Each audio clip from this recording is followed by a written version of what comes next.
African Airways has accepted CEO Vuyani Jarana's resignation. He quit due to a lack of support for the ailing airline's turnaround strategy and uncertainty about funding. To discuss this issue further, we're joined in studio by Satawu's spokesperson, Zanele Sabela. Ms. Sabela, thank you very much for your time.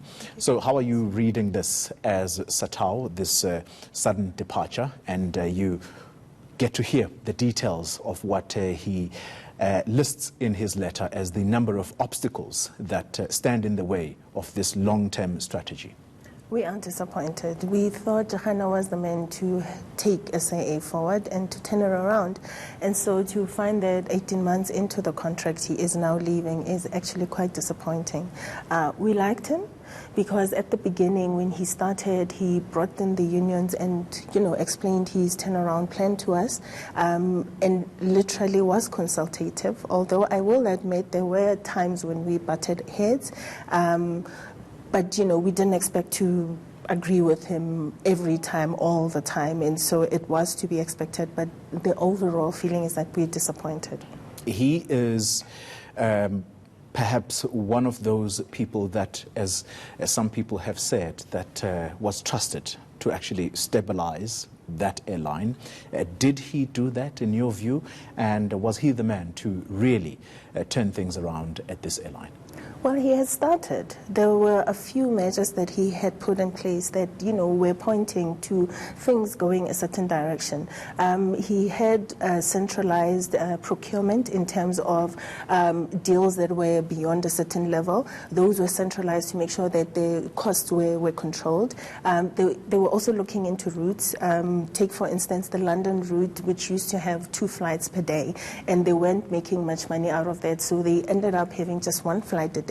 And they also changed the flight in that instance and made sure that, it had the best onboard entertainment to make sure that they attract those customers. So there were things that were already starting to happen. And our representatives at the company were actually, had confidence in him. Although I hear this morning from some of my colleagues there that there are mixed feelings. Some people are really disappointed to see him go, but some are saying that, the things that he lists in his resignation letter is obstacles they think of as just good governance.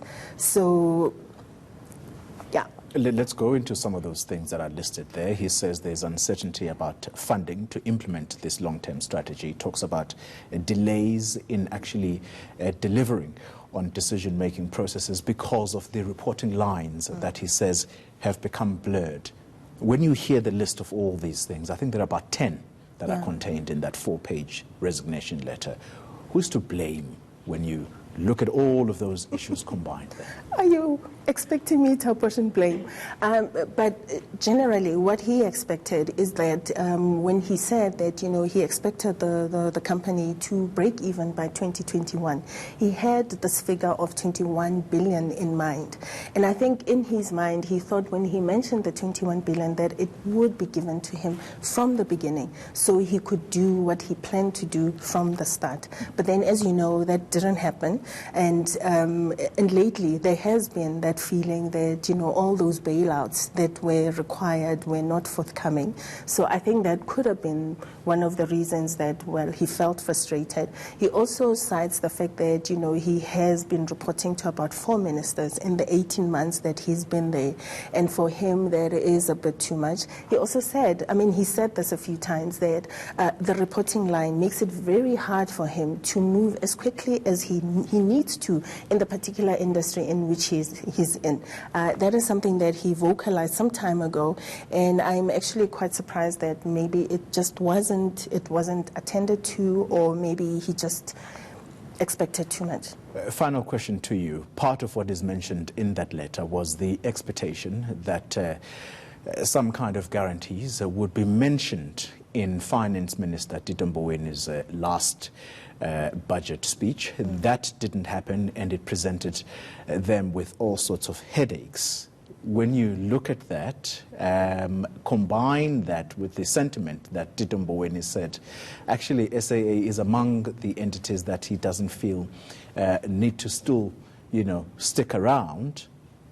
All of these issues combined, Is this ultimately the strategy to frustrate whoever is running these institutions so that the privatization element comes into play?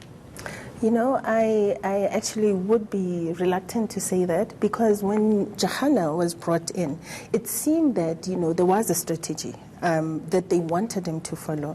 But looking at the fact that Tito Mboweni did actually, 2 weeks into his job, he actually said, you know, sell that thing. But for us, the main problem with it is if you sell off, he didn't actually sell, he said shut it down. So if you shut it down, then what happens to the more than 8,000 people who are working there currently? Do we get the 8,000 people to join the 9 million who are already in the unemployment queue? So that is a problem that, you know, from our side we are looking at. All right, Zanele Sabela, thank you very much for your time. She is the spokesperson of Union Satawu.